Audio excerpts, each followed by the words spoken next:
Greetings everybody and welcome to Madrid Ball. I hope you all are doing good. Real Madrid could only salvage a draw in a highly absorbing match. Things didn't pan out the way we were expecting. Certainly that wasn't the best defensive performance, but we are still in this tie. Chelsea do have a slender advantage. They were the better team. They could have scored more, but we do know 90 minutes are sufficient to neutralize that advantage, and maybe we can even get an upper hand. So in this video we will be doing the post-match analysis of Real Madrid versus Chelsea. We will be discussing how the players performed in this match, so let's get started. Let's start by having a look at the lineup we set up in the 3-5-2 formation. There was Courtois in goal, we switched to the back three of Nacho, Varane and Militao. We had Carvajal and Marcelo as the wing-back pairing with Modric, Kroos and Casemiro forming the midfield. And up top we had Vinicius and Karim Benzema. Now since none of you were able to get your predictions right, we will be skipping the shoutout section. But talking about the lineup, the selection was always going to be a bit tricky for Zidane. There was the case of going with the 4-3-3, but with Mendy out and with the way Nacho played against Betis, it must have given Zidane some second thoughts. We also knew that the players didn't have the appropriate physical condition that is required for such a high-profile match. So was Zidane going to risk 3 versus 4 in the midfield? Because Chelsea, we know they had set up in the 3-4-3 formation. So that was a big question mark for Zidane, and then he finally decided to go with the 3-5-2.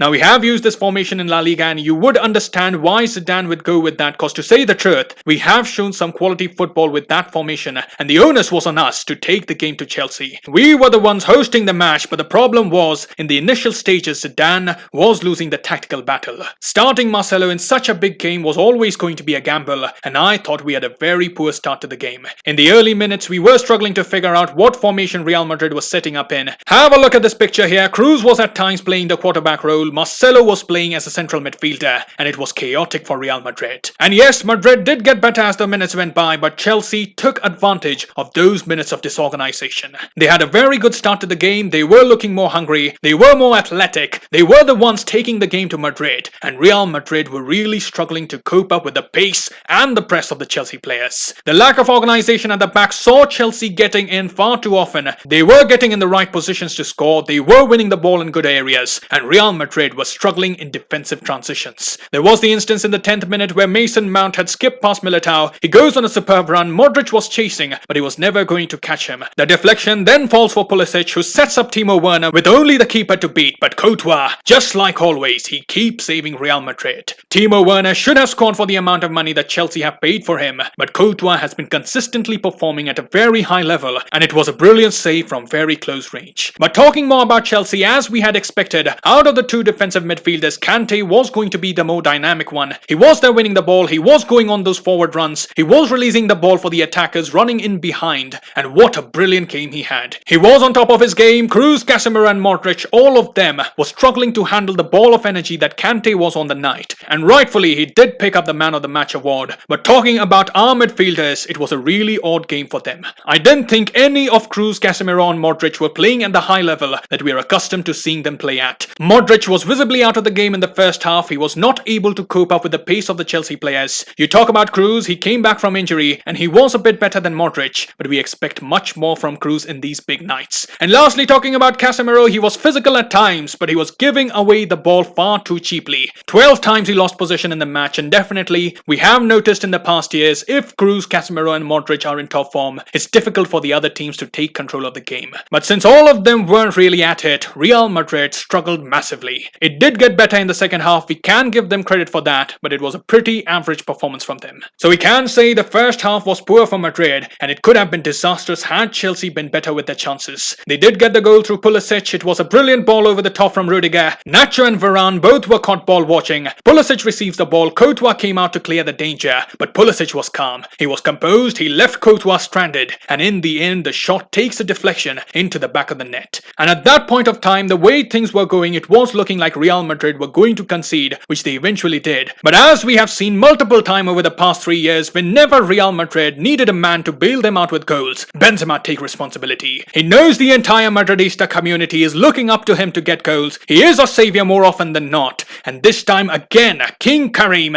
saved the day. Marcelo had put in a good ball into the box, the ball ping-pongs into the head of Karim Benzema, and what a brilliant bit of technique Benzema showed for the goal. Militao had flicked the ball towards Benzema, Benzema takes a touch to set himself for the volley, and the keeper was never going to save it from that range. It was a wonderful goal from Benzema, and he also also came very close in the first half when his shot hit the bar in the 22nd minute. So certainly Benzema was the man who was really up for the challenge, but the other attackers on the pitch unfortunately could not perform well. Vinicius and Marcelo on the night barely caused any problems for Chelsea. As we had suspected, the right wing back of Chelsea would stick close to Vinicius, and that is exactly what we saw. As Piliqueta always stayed close to Vinicius, at times when Marcelo also came forward, Christensen used to track Vinicius. The tactics were there in place to keep Vinicius quiet, and it worked really well for Chelsea.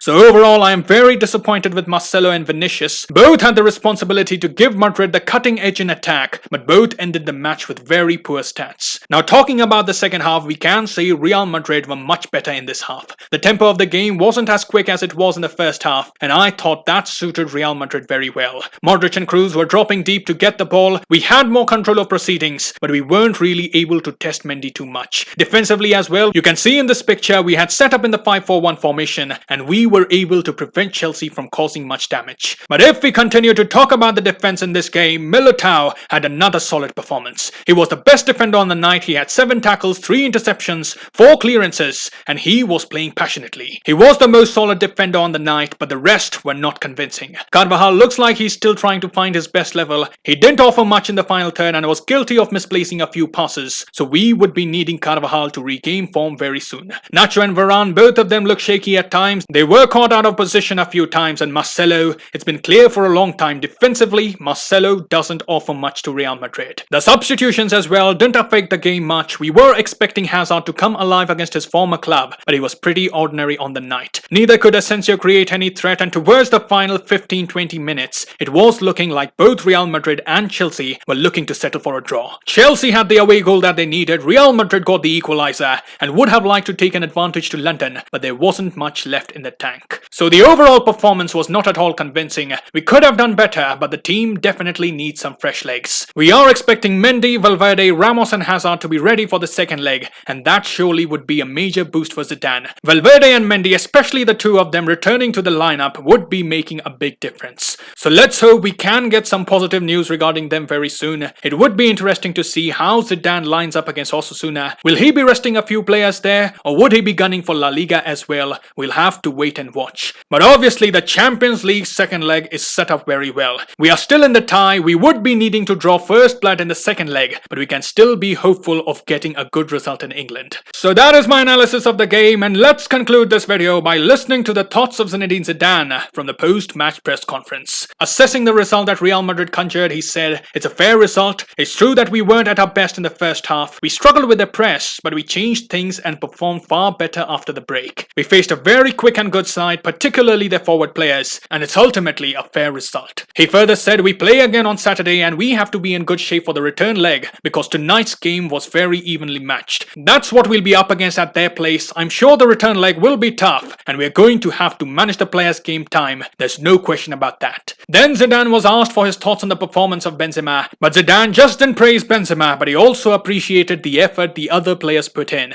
He said, "Karim is so impressive. I'm delighted for him. I'm not surprised by what he does in every game, but I back all my players in the same way. My players are the most important ones in all this. The effort that they have put in once again tonight is all because they believe in what we are doing. There are struggles because you're up against another team. It's a Champions League semi-final and you've got to dig in. We are still in it and we now know that we have to go to London and score goals and try to win the game." Then Zidane was asked if Sergio Ramos would be available for the second leg. He responded, "I hope he'll be with us, but I don't know right now. Sergio still hasn't trained with the team, so we are waiting to see if he joins the group. I hope he can return as soon as possible, and the same goes for the other players out injured. Sergio, Lucas, whose injury is more complex, Ferland, Mendy and Fede. I want all of my players to be available." So those were the thoughts of our coach, and now I am very much interested to know what you thought about the performance of the team. What did you analyze as Real Madrid drew Chelsea at home? Write in the comments below. I'll see you soon. Till then, take care. Glory to Madrid. And as always, a la Madrid.